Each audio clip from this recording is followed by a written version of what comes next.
Well, I'm out in Newport, Rhode Island. I'm gonna try something a little different than the hiking thing. Saltwater fishing. That's the Newport Bridge back in behind me. Behind the Eisenhower House at the Fort Adams State Park. And it's actually a really nice day out. Wind's there, but it's not too much where it's gonna blow the bait back at me. I'm gonna be fishing down here.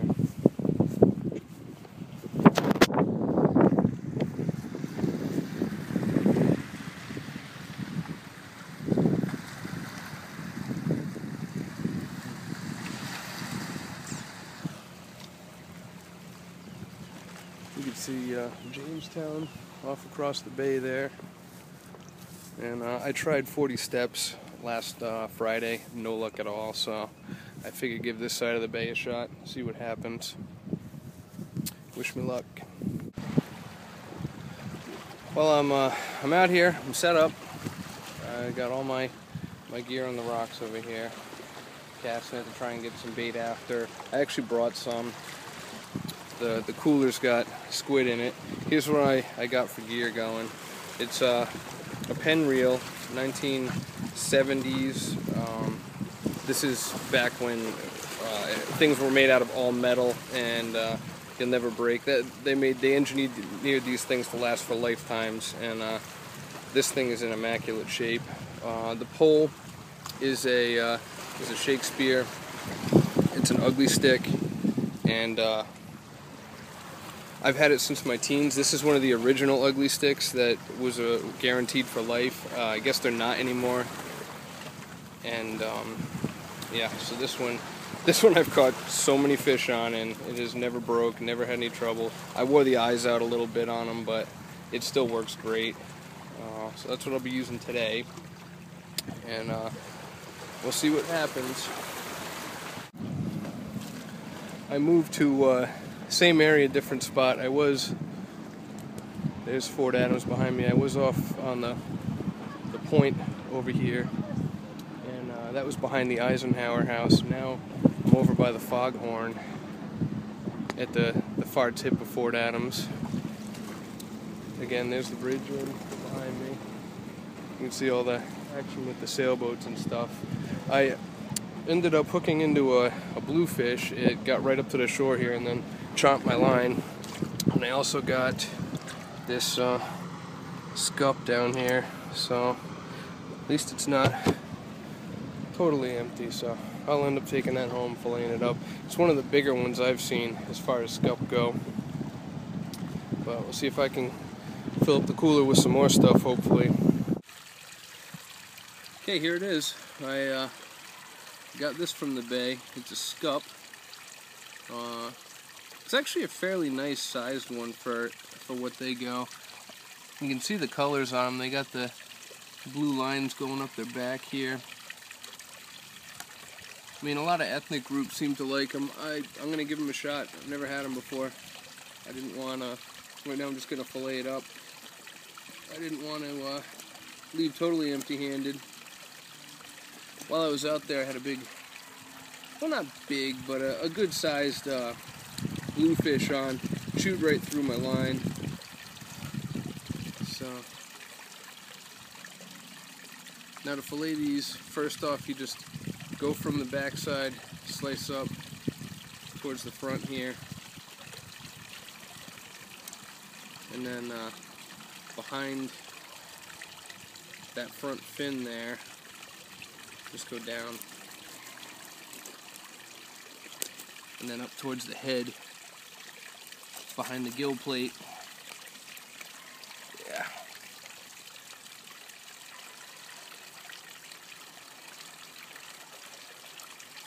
Usually I like to get in there and get all the intestines and stuff out. That way it keeps it cleaner. You don't want any of this stuff contaminating the meat. Even though I'm gonna rinse it out right away in the sink after, get the fillets cleaned up. It's still good just to get that out and out of the way.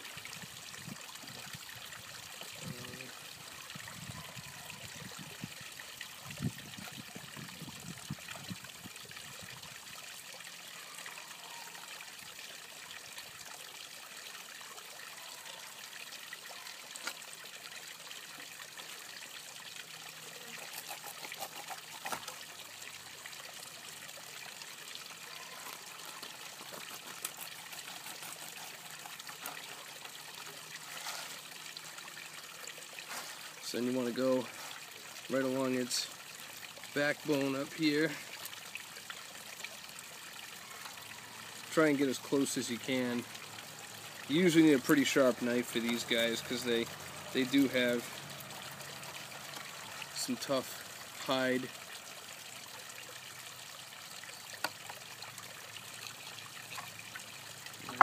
Hold on a minute. Alright, now once you get in there a little bit, you can usually just take your filleting knife and ride it along the ridge where the bones are. And this usually comes out pretty good. Depends on how sharp your knife is. So this one's pretty sharp. As you can see right there, I just bone that right in there. You don't really have to push too hard, and just slowly but surely go through it. So.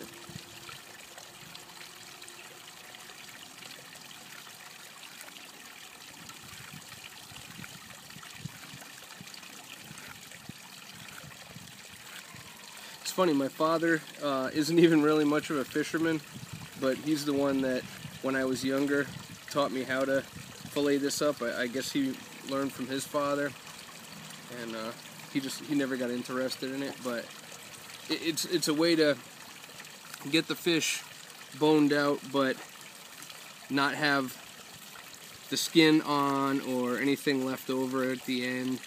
If you just yeah, as you can see, if you strip it right down to the back side, right to the end of its tail.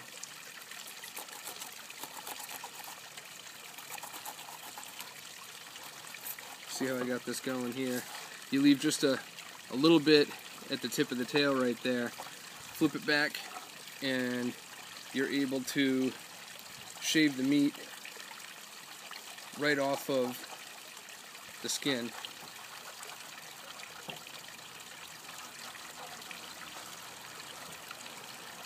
You see how that's coming out there.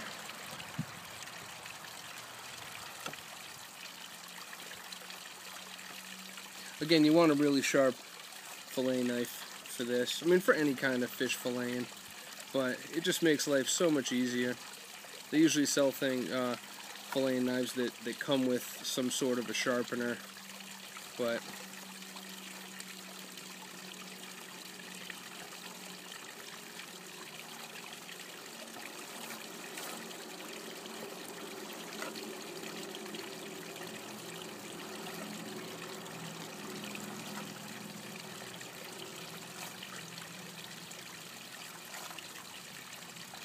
my knife is still pretty sharp, but it's seen better days. This thing used to take no effort to do the same thing.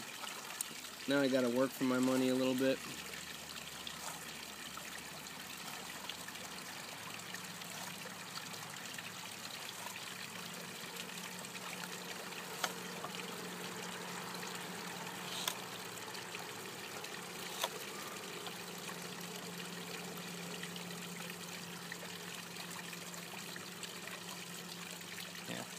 So even on a decent sized fish, you got one fillet there. I'll take the other one off.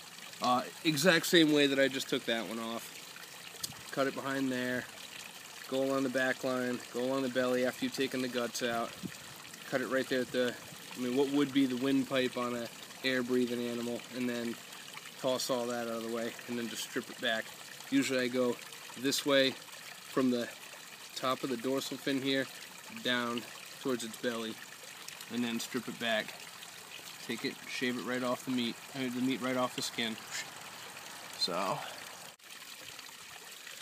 you know what, I figure I will show the other side, doing the same thing. That way you can see exactly what's left of the fish after you're all done. So, put the knife in there on its top of its back.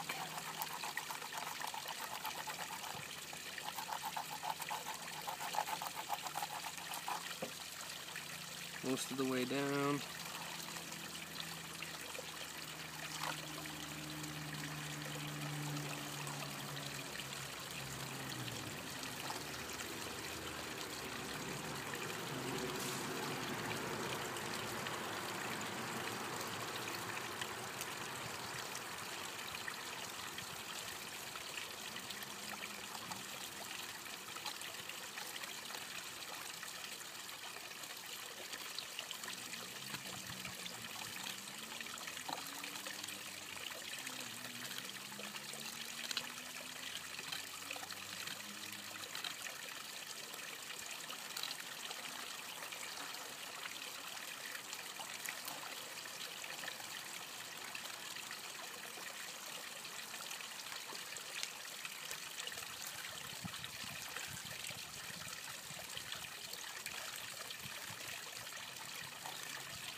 Again, back down towards the base of the tail. Flip the whole thing over.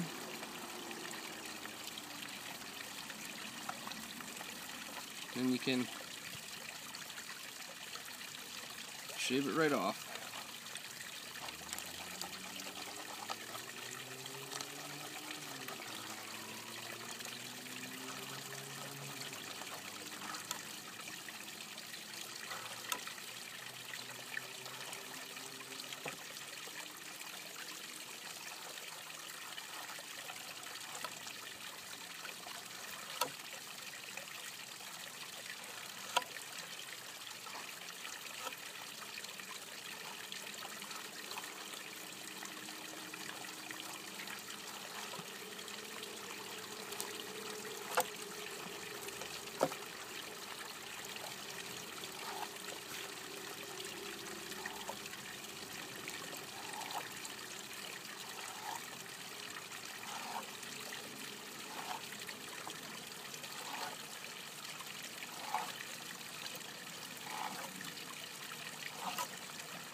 And there it is, second fillet. I am going to get those last two little bones out of there though.